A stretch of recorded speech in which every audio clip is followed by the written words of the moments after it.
related to the PPP program.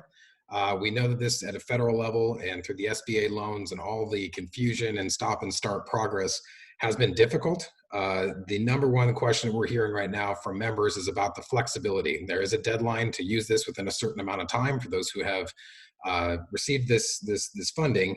And the ADA is lead. This is a federal issue. It has nothing to do with the states, but the ADA is working very quickly on this as part of a package of issues to try to get an extension to that June 30th and provide more flexibility, especially for states like ours where the opening has been delayed. So we will get more information. We literally get daily updates on that, and you should rest assured that Mike Simpson, a dentist in Congress from Idaho, is the one carrying the message on that directly. So we're very hopeful that we'll see some progress there. I know there's a lot of other questions. I'm happy to jump in and answer. Connor, can I, Dr. Mariano, can I just jump in there? There's another question on the on that program, the PPP.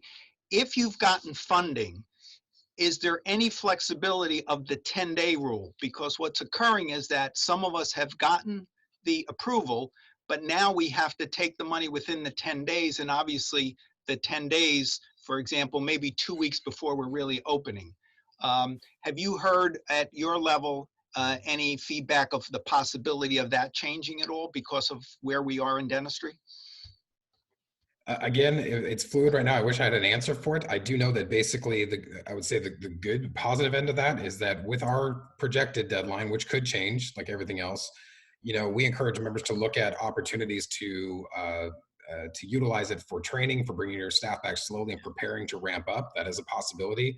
We don't have any definites in terms of what ADA and federal efforts will be because it's extremely fast in the turnaround. But we do have some, I know, references to this within the Q&As, and there will be a number of resources and educational content coming out within the next week from MDS about those types of considerations. Okay. Two quick questions, Connor. One is, that has the Public Health Service of Massachusetts been notified?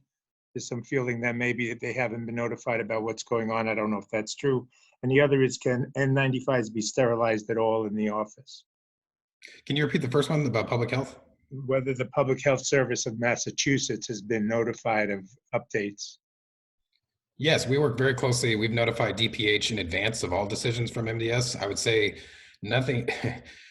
Again, if you can imagine, all the state agencies are moving at the same pace and same organizations, but the reason I think that we have not had any pushback on MDS guidelines or recommendations to date is because we've done it in a very coordinated fashion.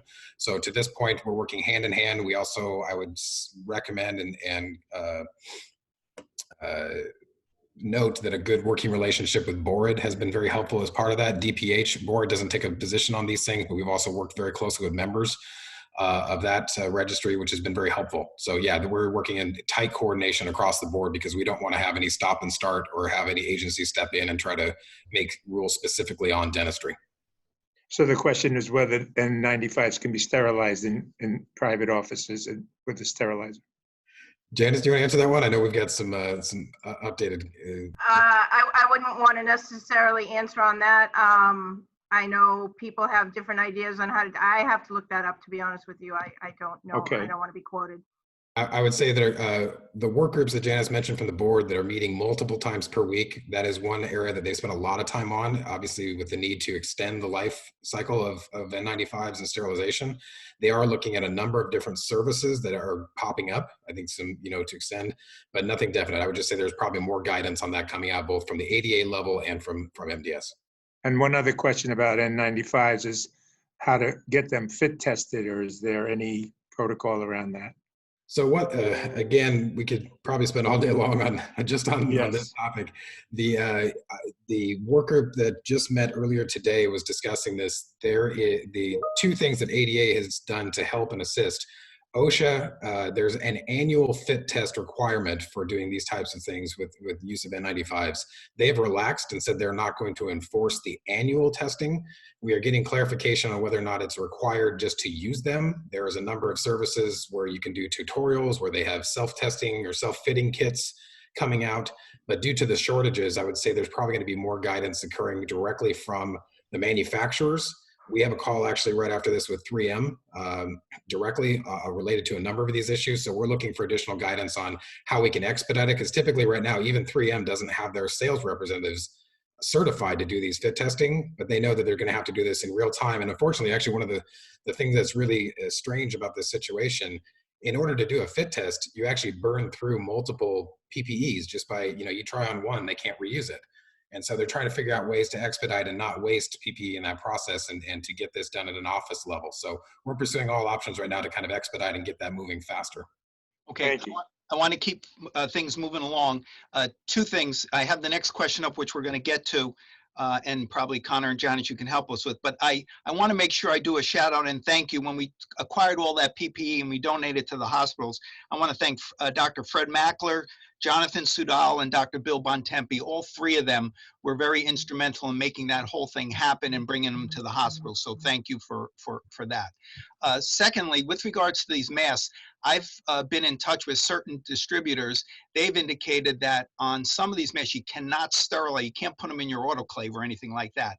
I know, I can tell you from many of the local surgeons who have told me, and I've been in conversation with, because it's limited, they are using them on a daily basis, taking them, putting them in a paper bag, and then letting that paper bag aerate for a week or 2 weeks, and then next week, so they'll have a couple of N95s or KN95s, and then they'll just alternate with them. So as long as it's staying in that paper bag, and after 2 weeks, the assumption is if there's any virus or bugs on it, it would have died until we get more. So that has been done. Okay, let's move on.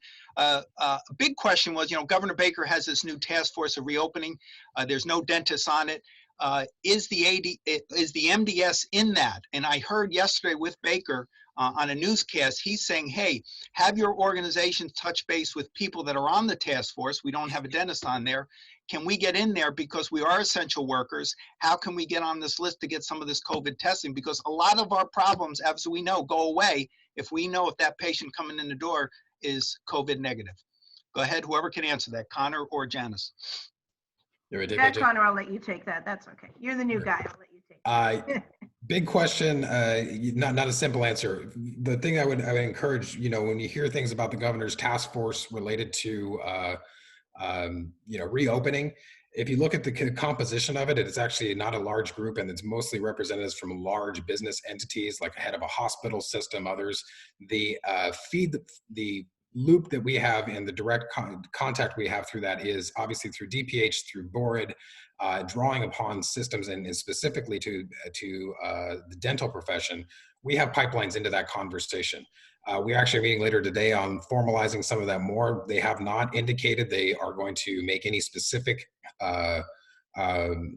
additional rules for dentistry in particular. I think actually we're trying not to draw more attention to it than necessary. So if you read between the lines there, we're working a strategy that just tries to move things along. And I think what Janice had mentioned earlier, the reason the board's proactive positioning on recommending here's how, and having the assurances that here's how we see the dental profession doing a phased reopening.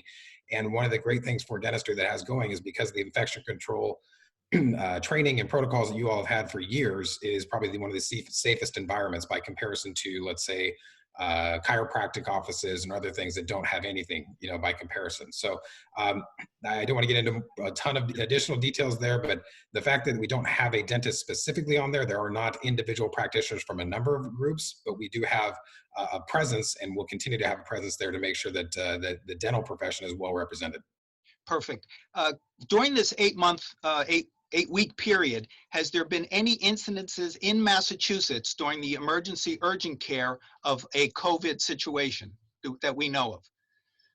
The ADA has, up until yesterday, this is the most current data we have, there have not been a single transmission of COVID-19 in a dental office globally. That is pretty compelling. And once you can look at that, they're tracking through numbers. There have been dental providers who have contracted this individually, a very small number, but no, and I think that's a good illustration of one of the points that we make in all of our conversations about why the dental offices are well positioned and why additional, the interim guidelines that the ADA worked with, the CDC is looking to the ADA directly to give guidance on this, and they've adopted everything the ADA has put in those interim guidelines. So the fact that you aren't being required to have these giant new purchases for equipment or negative pressure environments, that's a direct result. I think we're trying to make sure that it's as realistic as possible, and the fact that it's not been the dental setting has not been one that has COVID transmissions is a good track record. So for all of our members that are on this call, 120 of you, that's very compelling. And I think when you have your conversations with your staff, the ones that are really being difficult to come back, I think that's a compelling issue.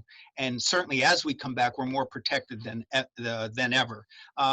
We've answered most of this PPE, but on the bottom there, 3D printed approved N95 masks. Is this something we can do or is being done? Does anyone know, either any member of the board who can put their microphone on, or Connor or Janice? Anyone want to comment on that?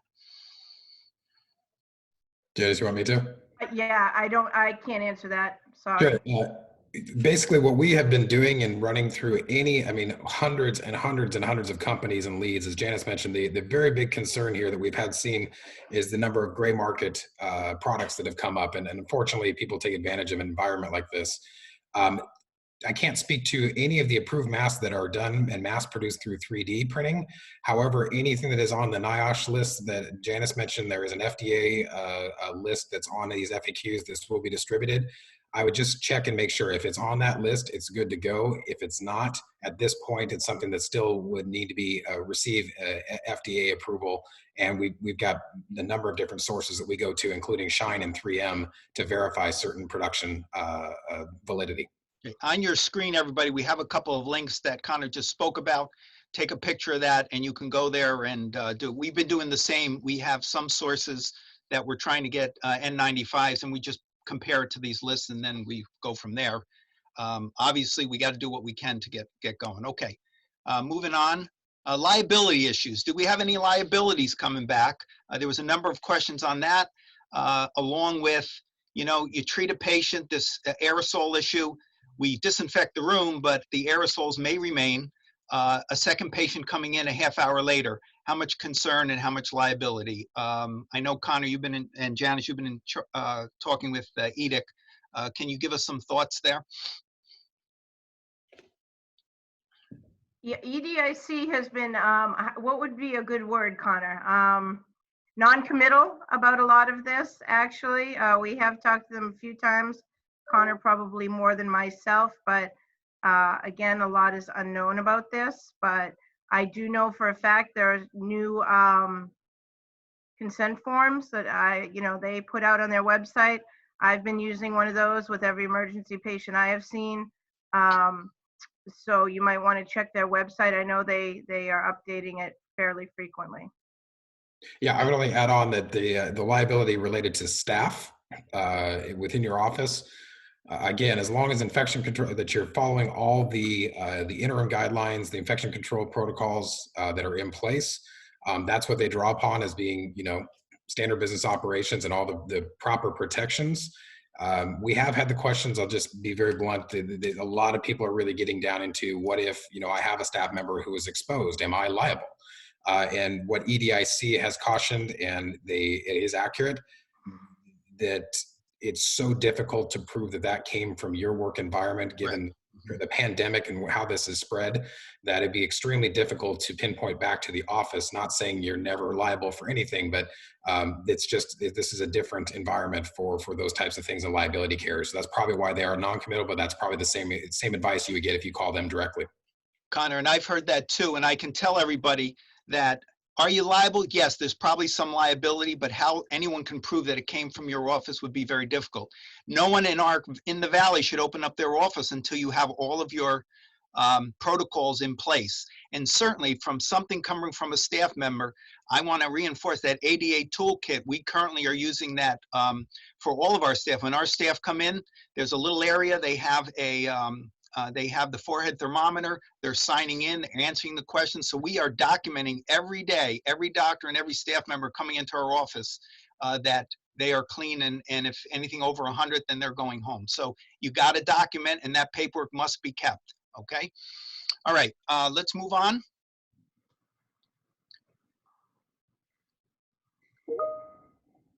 So I think the question was, I think through most of my reading, confirmed negative pressure operatories, although that was discussed early on, I believe the ADA said that that is not practical from an engineering standpoint. Do we have to use N95 masks? This is, correct me if I'm wrong, but it's not a requirement. But certainly in our office, if we're going to use an aerosol-related procedure, and a hygienist is going to use a Caraton or some sort of ultrasonic, then we're going to certainly have them have their N95s or similar. Currently, we're using, for those procedures, when we go on, we're going to use an N95 or similar with a level 3 above it with a shield, as most of you are doing, okay? Is it the new standard? Maybe this is no different than when AIDS was here and we never used to wear gloves, and now we all wear gloves and it's common practice. I believe that a more significant mask will be used for aerosol procedures moving forward. Any comment from anyone else? I would definitely agree with that. One of the first things that came out from the ADA was that the interim mask guidelines, and it states, you know, choose your masks if you have a choice by risk of procedure, and the N95 is the best, but a level 3 with a face shield is an alternative. So you may want to conserve your PPE, and if you don't have very many N95s, wear them when you are doing aerosol producing procedures. I don't even, you know, and this is, again, it's all personal stuff. I don't think I'm going to bring my hygienist back right out of the gate. I haven't quite figured that all out yet, but you know, I don't think they'll be using Cavitrons for quite a while, or probably shouldn't be, certainly without N95 masks. But one point I wanted to make, you know, just, I hope everybody understands the offices and the busyness of the practices that we left is not going to return for a very, very long time. So I spoke to a member the other day that literally, and she's sort of informed, but she just thought, you know, we just got to pick the date. And like Fauci says, you flip the light switch on and everything returns to normal. The new normal is going to look very different for us, and it's going to take a very long time for us to get back to the old normal, if we ever do. So I would use between now and May 18th wisely for planning purposes. Like Vince said, go over all this stuff, practice your protocols. And, you know, I think we're going to do extended, probably split shifts of my staff with extended hours and extended days. So that's where peer-to-peer conversations and other chat groups and stuff throughout your district would be helpful. Okay, let me jump in. Slow rollout is the word. Absolutely. You can't turn on your lights on May 18th and think it's going to be normal. Extended times for all patients, and maybe certainly we are considering changing our day and extending it with different shifts. With regards to the N95 masks, in our office, we're creating bins because every hygienist is going to want an N95 mask. And do they want it for every patient? Unfortunately, we can't do that at this point. So certainly, they'll have we'll distribute one for each hygienist and staff member, and then they will have a box or an area in the office with a paper bag to keep it for next week, at least for the time being until we go. But I think it's an educational process. Even yourself, as you're treating emergencies, our surgical colleagues have said to put one on after every patient if it's not spoiled. Everyone will find their comfort zone for sure. Okay, let's move on. This idea of rapid office COVID testing, what I would like to know from Janice and Connor is there's been some talk that we in dentistry shouldn't do that in office because of some reason, and I don't quite understand the reason. Well, right now, we're not, board has not said that we can. So that's the biggest thing right now. So if, you know, an accurate testing product was to be sold to dentists, which right now we have been assured from Shine that they are not selling testing to dentists whatsoever. But even if they did, right now it's not within our scope of practice to do it. Okay. So we, you know, we have, board knows that. So I think, you know, as it becomes more readily available, they're going to have to deal with that, and it's going to be, I believe, their decision, right, Connor? Yeah, it would have to be a determination on this, but obviously dentistry is well positioned that it would be, if you're using the testing down line, it would be a screening protocol versus like if someone tested positive, it's not under the, you're doing it in order to be able to treat them for the dental piece, not something larger. Okay. Right. So In our survey, you know, 80% of the people that answered our member survey said that they would be willing to do testing in their office. So, you know, dentists are obviously able to do it, and I think they want to do it. We just needed to be approved and available. So that is a big issue for sure. Okay. If I can add on that, from the ADA level, just again, if you see themes developing here at the pace that everything's moving, it's same as PPE. For right now, the ADA has done extensive updates on this and working directly with suppliers. Even if there is interest in this, we get a lot of questions from members about having rapid testing available in the office. Right now, there's such a backlog, and the production is completely and totally shifted. There are 2 approved tests. Shine produces the Abbott test, which many people have heard about. Every single one of those tests is going still to the backlog at the frontline levels, the hospital systems, the triage areas, and they couldn't sell to dental offices or provide them to if they wanted to for some time until the backlog is done. The second one that is in stages of final approval and shows promise is one out of Rutgers, and that is a saliva-based test. And then they have about 35 to 40 tests that have received FDA rapid testing approval, but they run the gamut. There hasn't been very, very big questions about validity, many of them testing in like the 30 to 40% accuracy levels. So the FDA and the states on this are going to be very, very careful about rolling out any kind of a rapid testing unless it passed all these criteria. And until that is, they're still predicting that probably nothing is available to go to beyond the front lines because of the backlog until probably the fall. This could change as they ramp up production, but as of right now, there's not testing even available if we wanted to do it. Okay, great. Before we move from this slide, and this is basically back to the MDS from the Valley, our message, we think it would be a great idea at some point that the MDS or the ADA at some level, once things settle down and once we sort of move through this, that some form of monies go towards an advertising campaign to let people again know what we in dentistry have been doing and how safe we are. Because obviously there's this concern that even when we open up, will patients be there? So I think that looking on the horizon, that could be an important aspect that we want to consider. Okay, as we move into the final area, staff rehiring changes and the unemployment windfall. We need some help here. That extra $600 that many staff are getting puts them at or above what their pay grade is. Can we, either from the board members, Connor or Janice, what have you been hearing from different practitioners across the state on how to deal with this? We know that 600, I believe, is going to be going to our employees till mid-July. So there's not really an incentive unless they really love their office to come back. What do we do? Yeah, widespread problem. People have been calling me late at night. I think I'm getting a partial degree in like being a therapist because I just let members go on and just, talk and vent and all of that. But obviously a very common issue that anyone that got the PPP loan is facing. I believe it might have been Kathy Boyce at Mass Dental that said if any person makes less than $62,000, then they're benefiting greatly from that stimulus of $600. So, as far as I understand, and, I think this is what we have heard from various sources, if you as the employer offer the employee the job back and they refuse to come back, then technically, if you want to be a tough one about it, you can, have that be cause to stop their unemployment because you're offering the job back and they are basically refusing to come to work.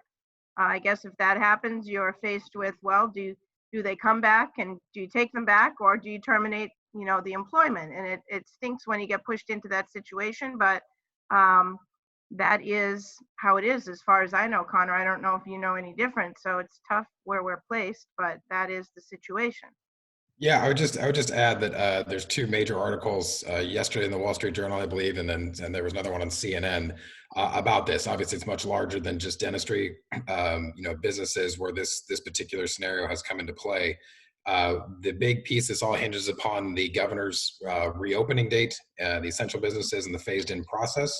So, assuming again, this is all fluid and subject to change. But if we're looking at May 18th, when that becomes, an opening strategy happens.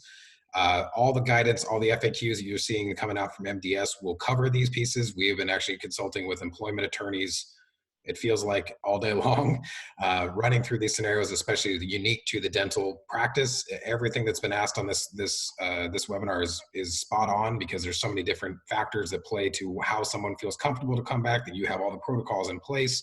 When you do offer that, though, as we understand it, when you offer the return to work, if it is declined, then they would in effect be negating their unemployment insurance.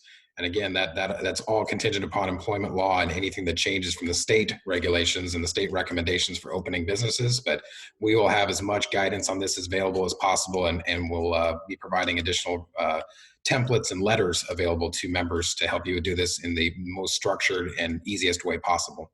Yep, and I thank the MDS. They sent to all the district chairs yesterday the draft of all the question and answers, Q&As that will be going out to all of our members, and that is fantastic. Obviously, there's a lot of work to do, and it can't be moved forward until all the questions are answered, but that will help on a lot of things. So I think that is another great service, and I want to congratulate the MDS for not only sharing much of this information for those of us in organized dentistry that are paying our dues, but to every dentist in Massachusetts.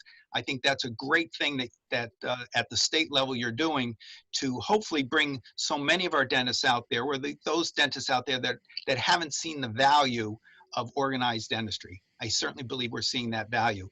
Okay, jump into this rehiring challenge. Part of this, I'll give you my perspective. PPP. If you got the PPP and you're going to start it, obviously you have that forgivability issue. You can, and I want many of you to start those of you that work with the Rosen group, Larry and Mark, my in-depth conversations with them, there is the ability for you to offer some sort of percentage increase in their pay over the next 8 weeks to sort of help offset the 600. So you say to them, hey, we want you back.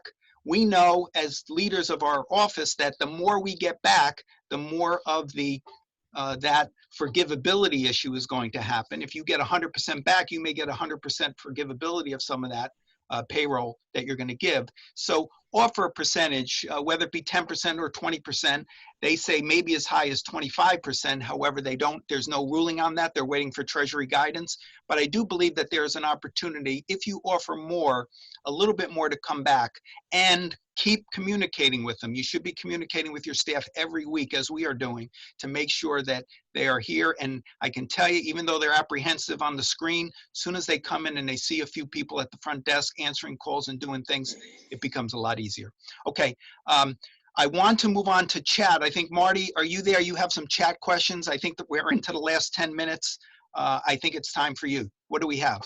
Well, there's some things that are on the chat itself. People have been answering themselves. There's some questions about sterilizing and how best to disinfect N95s. So there are answers already on the chat that people have come up with. I don't know if anybody has a better thing. They're talking about hydrogen peroxide, preoperatively recommending. There's apparently a COVID testing that Dr. Ivanich has that has a 70% effectiveness. He has a website that he just put onto the chat, so you should look at that. It's a webinar from eAssist Dental Solutions. You can take a test and you can get certified to be able to test. Then I'll jump in. I just saw a note from Dr. Clayton. If employees declare that it is not safe to come back and you let them go, you're asking them and they refuse, are we discriminating in firing them? I don't believe so, but obviously you have to go to your legal team and your legal employment people to determine that. But, you know, make sure it's in writing. Hey, as of May 18th, your job is back. For those of us, or those of you who have ever applied for unemployment, you know, there's a little box there that says, have you been offered your job back this week? And you got to check it. Unfortunately, the issue is daycare and kids at school and the whole COVID thing. I do believe that the state will have a lot of leeway and may not force the issue, but you have to do what we can. And certainly I think it's probably prudent for all of your offices to be sure you start putting ads in for hygienists and assistants so that everyone knows that their job on your staff is not forever and that you are looking for other people. It does put a little bit pressure on those to say, hey, maybe staying home for all of these weeks, maybe they do have some sort of feel that they would come back with the team. Okay. Anything else? Questions? There's some conversation that 30 minutes in a 170-degree dry oven will kill COVID for N95s.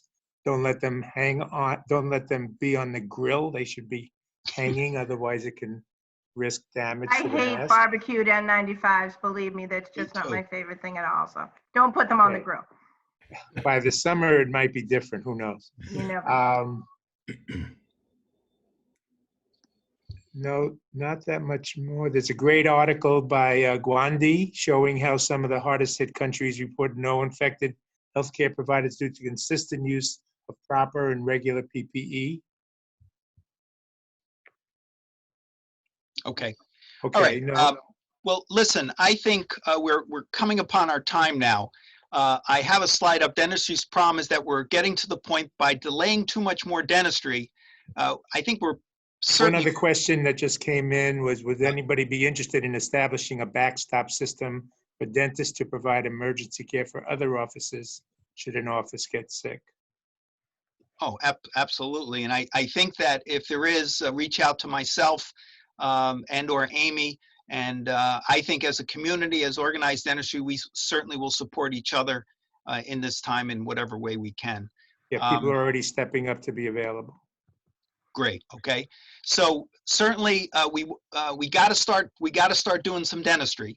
We got to get our teams together. Planning today is going to pay great dividends in the future. And I think that what we've done today, I think is really monumental.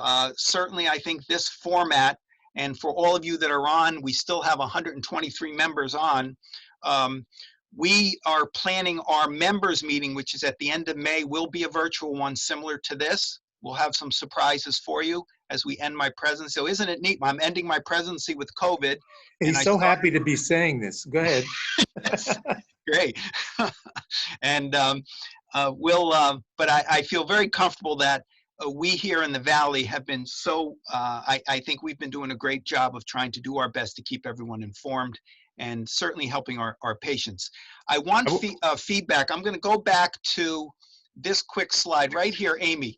I want everyone there, all 120 something of you, if you felt that this format was good, please email us at the Valley and let the board know. If you feel that there are things that could be better, please email us. We'll be having a board meeting next week in the same format. Amy will be collecting the details, and hopefully we can improve it as we move forward. And look for our newsletter that's coming out by next week, we hope. And also, I want to say one more time how much the MDS has been mattering to all of this. I mean, being close to what they're doing and getting that information has been amazing. None of us individually could do as much as they've done for us collectively. So being a member of VDDS and MDS has real value. Absolutely. Thank you. Connor, I want to thank you. Dr. Moriarty, Janice, thank you so much for being on, and thank my entire board.